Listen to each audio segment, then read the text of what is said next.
Bro, listen to what these children did. I'm talking about the children who are now the founders of the Stones, Disciples, and Gangsters. They were children. Listen at this. Upon inception, the Supreme Gangsters were immediately at war with the Blackstone Rangers and Egyptian Cobras, but had no hard feelings against Disciples. Supreme Gangsters were the newer organization in Englewood, and this made them the target of Blackstone Rangers that wanted to flush them out right away, but the gangsters fought the Rangers viciously. The Supreme Gangsters were hustlers and were about getting money early in their history before Disciples and Rangers were as much about it. In the year 1965, the leader of the Supreme Gangsters was no longer in charge, and Larry Hoover stepped up to be the official leader of the Supreme Gangsters, instead of being a behind-the-scenes leader. After Larry Hoover took over, the Supreme Gangsters began to grow in Englewood and became a major force to be reckoned with, as Rangers struggled in battles with them. The Devil's Disciples were the largest gang on the South Side by 1965, and before, even after the Blackstone Rangers started, Rangers were not as large. The Rangers only appeared larger because they were more outspoken to media outlets. The Supreme Gangsters were up and coming, and even began recruiting older members that were even above high school age. Larry Hoover was becoming increasingly recognized, respected, and feared by many. He was only 13 years old when he started the Supreme Gangsters, and by... Boy, 13. In a quarter mile, turn right onto South Archer Avenue. Oh yeah, I'm in Chicago too. I'm downtown lost. But yeah, the man was 13, bro. Listen to these numbers though. Facts.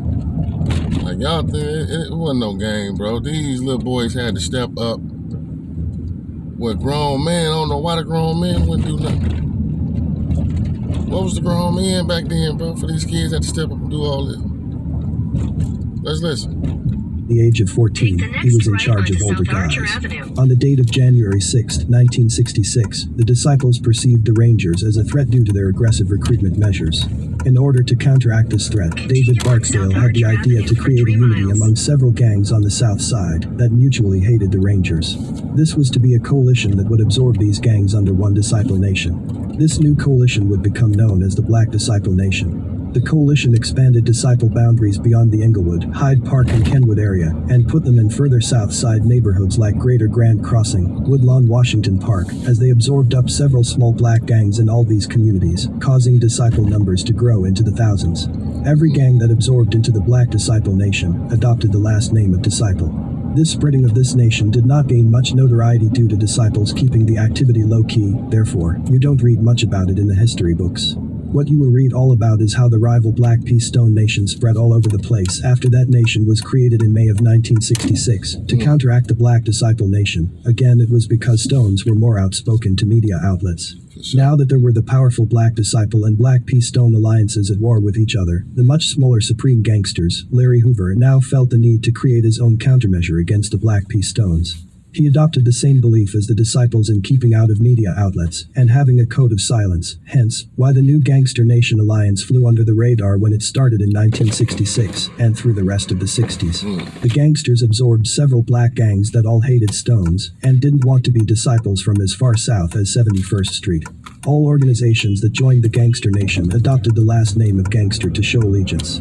One thing people tend to get twisted is that the Supreme Gangsters were known as the High Supreme Gangsters. In reality, the High Supreme Gangsters were just a branch of Supreme Gangsters from 71st Street.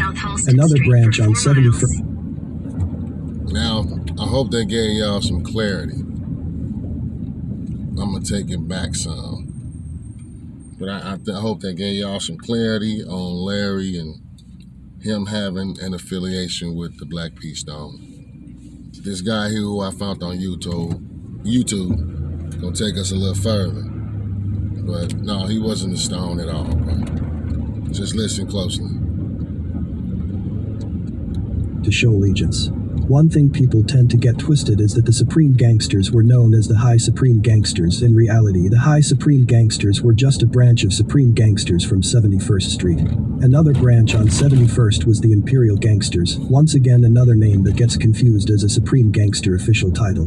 In 1966, the Black Disciple Nation became heavily active in the community, opening fundraisers, legitimate businesses, enforcing school policies to keep kids in school. There are many sources on the internet that can go into great detail about all the legal things the Black Disciple Nation and the Black Gangster Disciple Nation did back in the 1960s that is very easy to find. Therefore, I do not need to go into extended details about it, but there was some positivity that came out of all of this. Maybe some of that money went to legal activities, but a great deal of it went into helping the community. Facts. David Barksdale used his power for some good, as can be seen. The disciples were also tied to civil rights groups and fought against civil rights injustices. In that summer of 1966, disciples even tried a peace treaty with the Rangers. This didn't last, but at least there was a large attempt. In the month of September in the year 1967, Ike Taylor moved to the intersection of Gladys and Keeler, in the K-Town section of Chicago's West Side, in the West Garfield Park neighborhood. When he arrived, he began spreading the word of the gangster nation to these young West Side youths that were mainly familiar with vice lords and Egyptian cobras. King Ike recruited many youths in this area and established the very first Supreme Gangster branch in history. Ike... Boy, you know how tough you have to be in order. You know how tough you have to be, bro, in order to go into the west side of Chicago where it's nothing but vice lord everything. Facts. Nothing but vice lord everything. And you start something. An establishment. As an opposition.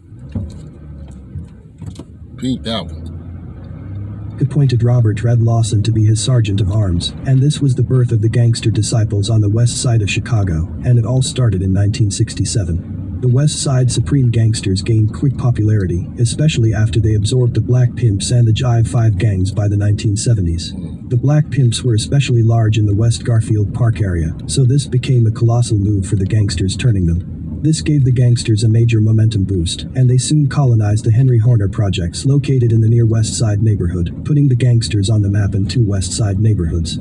There really weren't any disciples or stones on the West Side, so this was prime opportunity. The only major rival to deal with was the Vice Lords. In the early 1970s, Ike Taylor was convicted of attempted murder and other charges after the shooting of Albert Harris.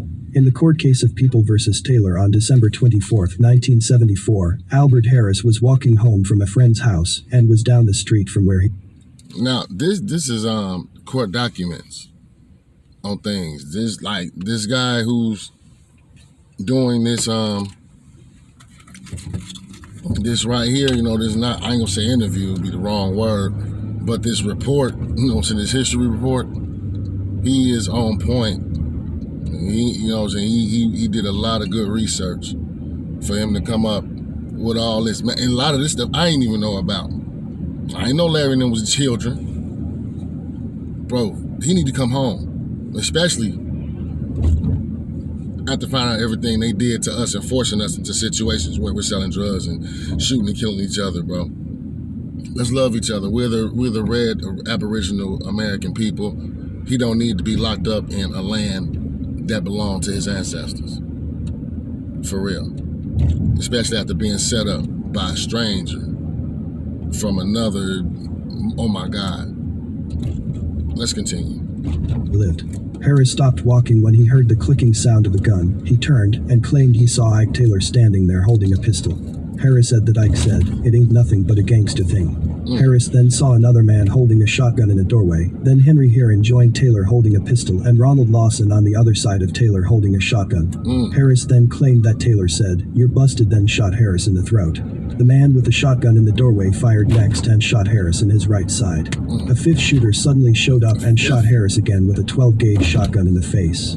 Harris then turned to see Taylor, Heron and Lawson standing side by side with flashing sparks coming from their guns. Harris dropped to the ground to crawl away, but then the sixth shooter appeared with a 12-gauge and shot Harris yet again. Harris managed to flee under a car as the men continued to open fire on... Hold up, I had to stop that nigga. A sixth shooter? Boy, they was at him. They was at this man. A sixth? The car, as Harris could hear all the pellets striking the vehicle. This terrified him so much that he cried out for his mother to save him. His mother heard the frenzy of gunfire and her son cry out, then rushed to the scene as the men fled. Harris was blinded, was left with a difficulty speaking, lost 6 teeth and was left with scars all over, but survived the attack. According to court documents, Lawson was acquitted of the crime, and the other 3 men not named were never found. Ike Taylor and Henry Hillman were convicted, and both men protested their innocence. Ike Taylor was able to get the aggravated battery charges removed, but the attempted murder charge stuck. In later years, Ike Taylor would become a positive leader and positive advocate for the growth and development concepts of the gangster disciples. In the year 1967, the Woodlawn organization was awarded over $927,000 to be handed out to the Blackstone Rangers and the Black Disciples to operate job training centers for neighborhood youths in Woodlawn. All disciples and rangers were paid a salary to be instructors of this program, despite the lack of training. Disciples received about $360,000 of this money for the program. In these programs, there were both disciple and ranger instructors and students in these classrooms, and sometimes gang fights and shootings happened in the classes.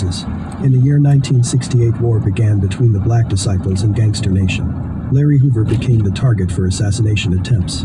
He was shot on 2 occasions, then on September 4, 1968, a 3rd attempt was made on him. On this day, Englewood was on high alert as the disciples, gangsters, and Stones were packing guns and ready to shoot each other. A lot of people don't even know Larry Hoover been shot twice.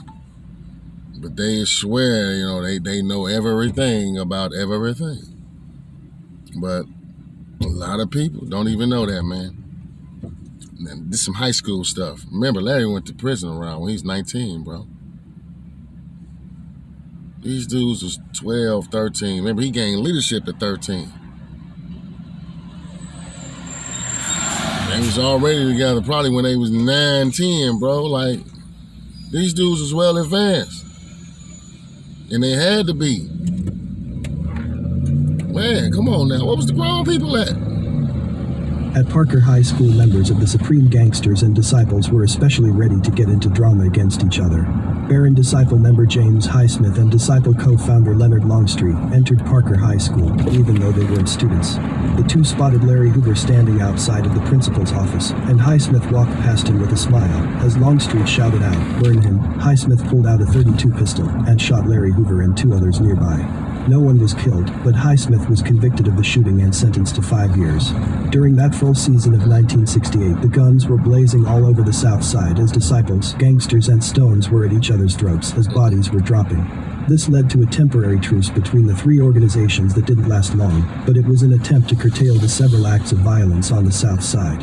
In 1968, not only did the gangsters open up on the west side of the city, they extended themselves further south outside of Englewood.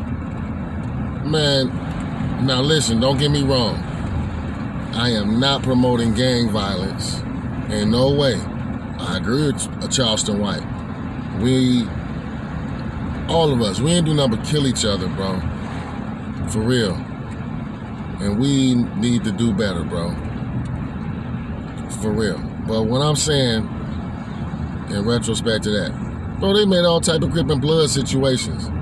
This is a good-ass story. It's a good movie. And the way this man put it together, hey, they need to come on with this, man. I might see a reason why not, because this might be very influential, hearing or seeing something. 'Cause people get manipulated easily, bro, through that box screen with the moving pictures in it. You know what I'm saying? They get manipulated easy behind that, bro. So I can understand in that sense, but at the same time, it ain't fair. Y'all came out with colors. This should be far better. The Hyde Park stronghold was closed down for the disciples, as now that area become upper-class income families, and all East Side disciples and Falcon disciples moved to Englewood. Gangsters were now just primarily in Englewood and some West Side turf, until gangsters began colonizing south of 68th Street, all the way down to 95th Street in the Roseland neighborhood. The Roseland chapter of gangsters became known as the Outlaw Gangsters, and US was the founder of this branch. This is what started the Wild 100's gangster disciples that we know today. In January of 1969, Larry Hoover was highly recognized by David Barksdale and Jeff Fort because the gangsters had risen to become the third largest outfit on the south side of the city. For sure. Both Jeff and David wanted to absorb the gangsters into their nations, but Larry Hoover looked to Jeff Fort and the Stones first. Now this is where history gets tricky and has caused many disputes on the streets for many years on if Larry Hoover and the gangsters became Stones. Some will tell you he was a Stone, and others will say no way. The truth lies somewhere in the middle. However, I will say this right now before we go into details. Larry Hoover was never a Stone, and I'll explain it all right now. In January of 1969, Larry Hoover went to Jeff Fort for a peaceful meeting to discuss an alliance. The two leaders agreed on just having an alliance that had no official title. It was simply a truce between gangsters and Stones, and not a merger in any which way. This alliance was not the same as the Black Disciple type alliance, or Gangster Nation type alliance, or like the Black P Stone type alliance. This was an alliance that kept gangsters and Stones separate, but would still be governed by Jeff Fort and Larry Hoover, supposedly as equals. Larry came up with the idea for him to rule this alliance alongside Jeff, but Jeff ended up declining this in the long run, because in Jeff's mind, nobody is his equal. The peace between them lasted close to a half year, but ended up going sour as Larry was seeing more and more how Jeff would not let him rule alongside him as an equal. Jeff also came up with the idea for a complete merger of gangster and Stone concept that he wanted to call the Gangster Stones, but Larry Hoover rejected the idea, especially since Jeff wouldn't let him rule as equals. This and a shooting in May of 1969 when the Stones shot at Supreme. Now, did that clarify things for you people out there who claim he was a high Supreme Gangster Stone or Supreme Gangster Stone, all that, or just a regular gangster? Bro, no. This is court document. This is street history written, not just written in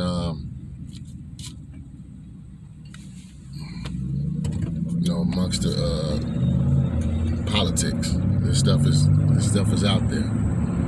So there you go. That's what y'all want to hear. Gangsters near Larry Hoover's home were events that brought an end to this alliance. Here are the details of that shooting that pushed things over the edge between Stones and gangsters.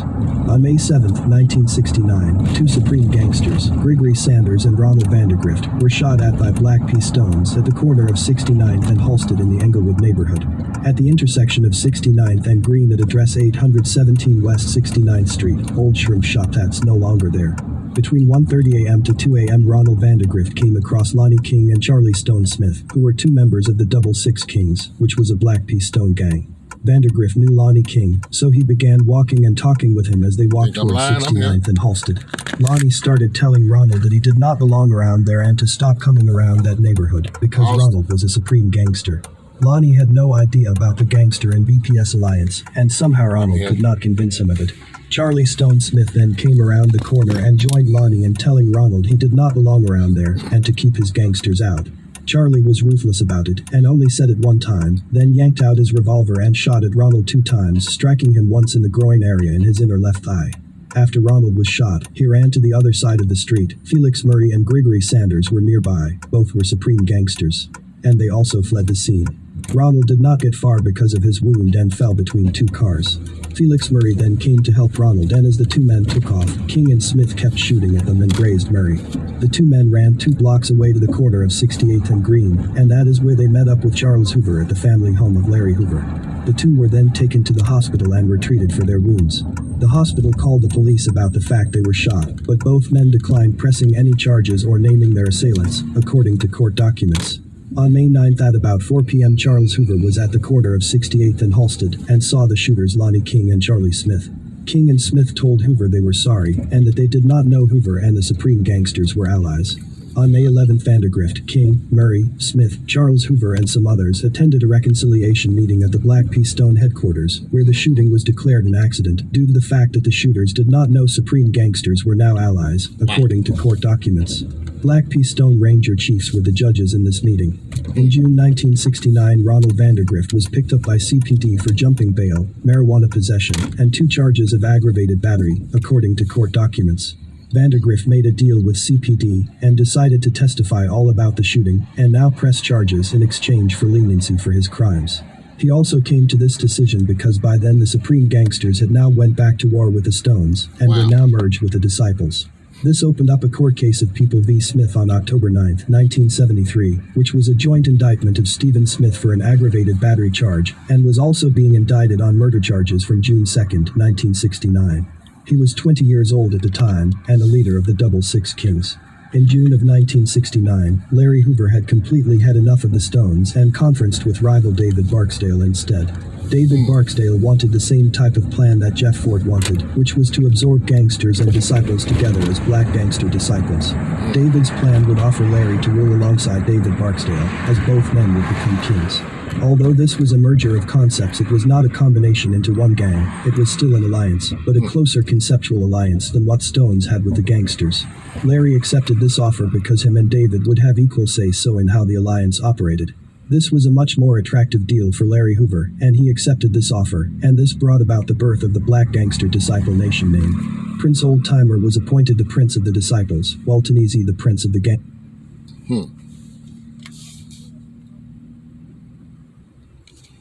Now, y'all heard all that? I'm gonna shorten the video. I'm gonna come with another, like a part 2 of this. But yeah, them guys, they were children, bro. Accumulate in numbers by the thousands in this large ass city I'm riding through right now. No bull. Right now I'm watching my back, had to turn the camera around a little bit to show y'all that so I can pull something out, put in my lap. For real. I just want to say love first, peace later. God bless and good morning. This is Coffee and Cannabis. I just started off the way I wanted to today because I was in pretty much of a hurry. But I really needed for y'all to hear that because there's been a lot of misconceptions behind, you know, what's really going on or went on with Larry Hoover and Jeff Ford, David Barksdale. You know, there's others like Mickey Bull and Willie Lloyd. Others like Walter Wee. You know, such, you know, there's other names. But we got also other names that, man, like H-Rap Brown, you know, man, there was so many black leaders that was out in the 60s and everything going in. And I think they came out right when they say, if y'all haven't seen on YouTube and other venues, they said Christ came back and he was a black man. And they tried to kill him on several occasions. Savagely, bro. Like chopped him up, burned him, separated his body parts. Everything. He was performing miracles just like Christ was, raising the dead, feeding thousands of people at a time. He had showed up in, they say Africa. He might have showed up here and they lied about it, said it was African. We don't know, but it's out there. That's the story, that's the rumor. You know what I'm saying? Something that they never gave to us. But I think it's true because of all the black love that was going on in the world in the 60s at the time. And he might have came back in the 80s too, because there was a lot of black prosperity going on then, even though it was gang violence. Black people owned, man, mostly all this stuff. I'm finna turn my camera around so y'all can see what I'm seeing. This Chicago, we owned all these buildings right here, bro. Facts. And I'm here, I'm crossing 63rd and Ashland right now. I'm in Inglewood area. This is where David Barksdale, you know, set his heart at, you know. This is what the Heart of the Disciple area, Inglewood. I'm heading towards Tallman. Finna pass up Honorary and Damon. But yeah, I'm here, people. If you didn't think I was really just, you know what I'm saying, telling the truth about it. But all these buildings you see and everything, yeah, that's, maybe my camera was turned a little bit bogus or whatever, but yeah, I'm here. I'm here. I'm in Chicago.